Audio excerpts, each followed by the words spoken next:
السلام عليكم ومرحبا بكم في حلقة جديدة من ماتريكس مايندسيت بودكاست. معكم أسماء من ماتريكس جروب انترناسيونال. في الحلقة اللي فاتت هدرنا على الفرق بين الطموح والوهم، واليوم غادي نهضروا على واحد الموضوع أخطر من الفشل وأخطر حتى من قلة الإمكانيات. موضوع اليوم كيفاش تخرج من عقلية الضحية.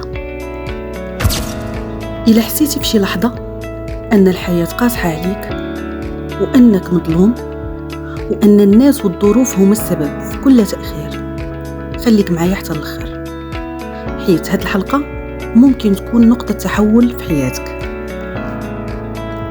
أولا نعرفوا أشنا هي عقلية الضحية.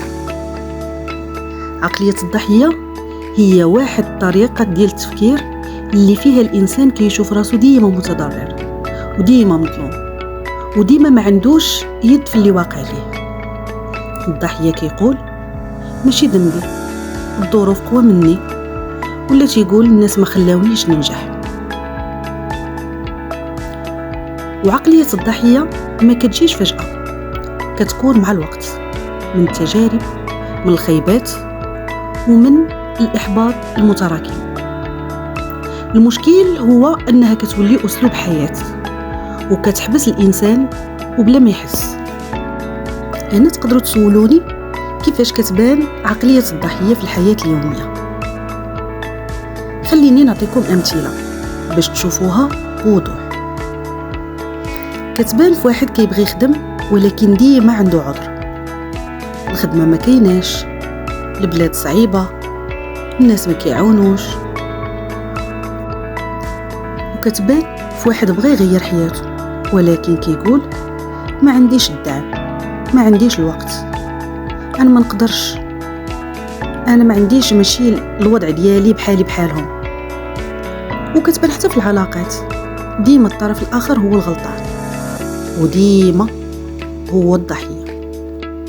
عقلية الضحية ما كتخليكش تشوف الحل، كتخليك تشوف ديما غير المشاكل.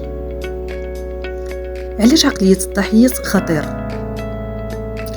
عقلية الضحية خطيرة بزاف حيت كتسرق منك القوة وانت ما شعرش، كتخليك ديما تحس براسك باللي ضعيف حتى إلا كنتي قوي. كتخليك تتسنى شي واحد ينقدك، شي واحد يفهمك، شي واحد يبدل لك حياتك. ولكن الحقيقة هي إلا بقيتي في دور الضحية غادي تبقى ديما محتاج وعمرك ما غادي تكون حر. عقلية الضحية كتعطيك راحة مؤقتة ولكن الثمن ديالها كيكون غالي بزاف. خليني نكون معاكم صريحة، يمكن تكون تعرضتي للظلم، يمكن تكون ظروف قاصحة، ولكن البقاء في الدور الضحية هو اختيار، ماشي اختيار واعي وإنما اختيار داخلي. من اللحظة اللي كتقول فيها غادي نخرج من هاد الدور غتبدا تسترجع القوة ديالك وغتبدا. ما كيفاش نخرج من عقلية ديال الضحية؟ اجيو نعطيو بعض الحلول العملية. مثلا كخطوة أولى تعلم تحمل المسؤولية. المسؤولية ماشي لوم، المسؤولية قوة. منين كتقول أنا مسؤول على حياتي راك كتقول اللي راك قادر تبدلها. ثاني خطوة بدل اللغة ديالك، ما تبقاش تقول ما نقدرش ولا مستحيل ولا ديما أنا. حاول تبدلها وعلى الأقل قول غادي نحاول نشوف شنو ندير دابا، ولا نتسائل غير مع راسي ونقول اشنو الحل.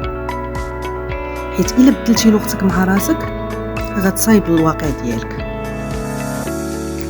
الخطوة الثالثة ركز على اشنو عندك، عوض انك تركز على اشنو ناقصك ركز على اشنو متوفر. حتى الحاجة الصغيرة تقدر تبني خطوة. الضحية كتشوف النقص والإنسان الواعي كيشوف الإمكانيات. الخطوة الرابعة دير فعل ولو واحد في اليوم. ما خاصكش تغير حياتك كاملة دابا، وإنما خاصك غير فعل واحد في النهار. مكالمة، قرار، تسجيل، بداية. حيث الفعل هو العدو الأول لعقلية الضحية. دابا بغيتك توقف شوية وتجاوب بصدق. سول راسك، اشنو كنلعب دور الضحية؟ اشنو الحاجة اللي كنلوم فيها الناس؟ اشنو الفعل اللي نقدر ندير اليوم؟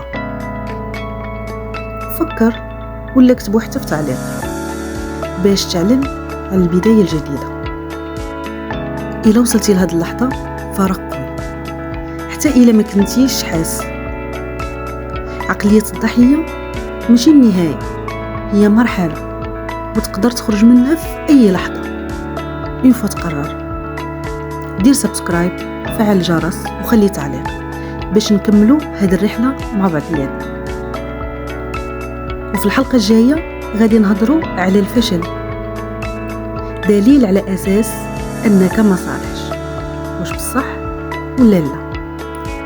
كان معكم أسماء من ماتريكس جروب انترناسيونال. نتلاقاو قريبا.